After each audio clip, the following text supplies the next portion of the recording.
Good evening, or good morning, but I hope evening. I hope it's a dark and at least proverbially stormy evening you find yourself joining me on. While we may have missed a year, I wish to welcome you to 2026's Winter of Horror. Last time we covered in Winter of Horror why there might be a philosophical reason that people try to grasp the sublime through the unorthodox avenue of terror and the macabre. I wish to address this time with a little bit of perhaps personal entreatise, if you'll humor me. I was recently asked a question by a loved one: why horror? It's a fair question, and I pondered it a long time. While I could make some sort of subjective plea for the ultimate subjectivity of art and the interpretation thereof, I chose to instead maybe begin with simply, there are those who enjoy it, and if you do, you too might have struggled to explain it. Why is it that staring into the abyss in some strange form and knowingly watch it stare back into you a little bit, why does that bring you some degree of pleasure, of comfort, of cheer? Barring the obvious and perhaps scary, scary notion that you too might be one of the monsters that you read about, I do want to at least suggest to you that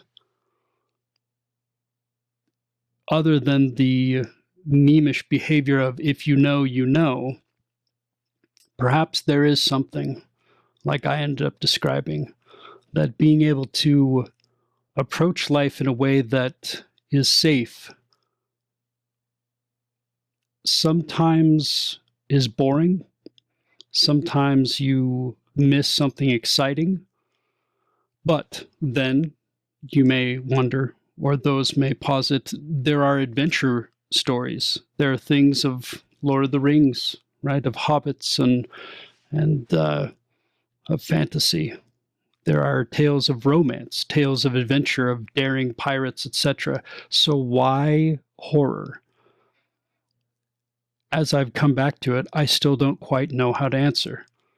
There's something strangely interesting to me about considering pantheons of gods that I don't believe in, that I don't really follow or worship, but I enjoy the study thereof.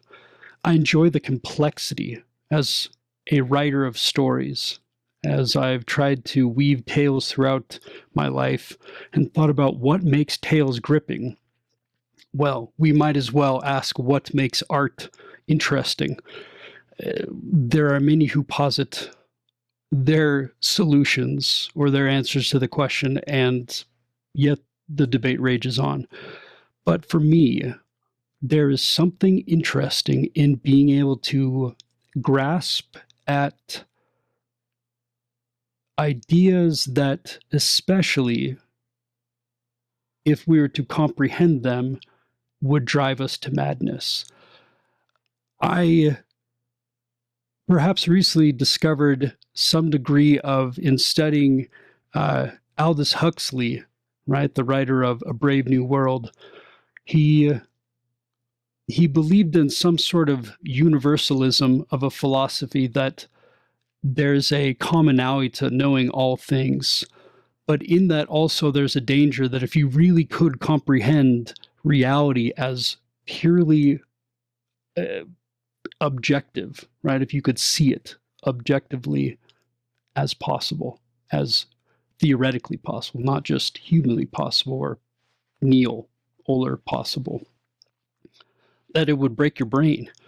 to be able to comprehend the finiteness of this mortal life, to be able to comprehend a universe that, whether you believe in divinity or not, certainly you have to admit that man is nothing inside of it. We don't exactly occupy a lot of square space in it.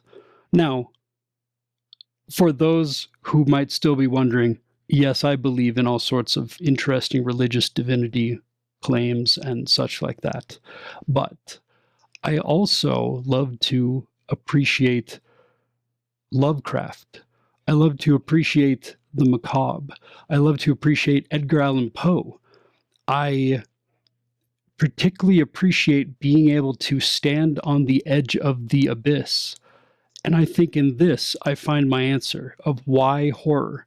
Well, because it gives me a way to recognize the gap between me and whatever proverbial or literal bottom to such an abyss would be. And while I think the utility of being able to appreciate this is finite, it's certainly not the greatest source of joy or contemplative contentment in my life. I would say that being able to stand on the edge of this and recognize that, well, at least I'm not down in that pit. I am not yet driven mad by the struggles and the frustrations that I wrestle with on a day-to-day basis. And that through the irony, the paradox of being able to read stories about madness and think myself sane, I find this comforting. I appreciate you being here with me. I don't know how much production quality we can get to. I happen to have thought my mustache dapper and wanted to at least kick us off, albeit a bit late. And I appreciate you being here.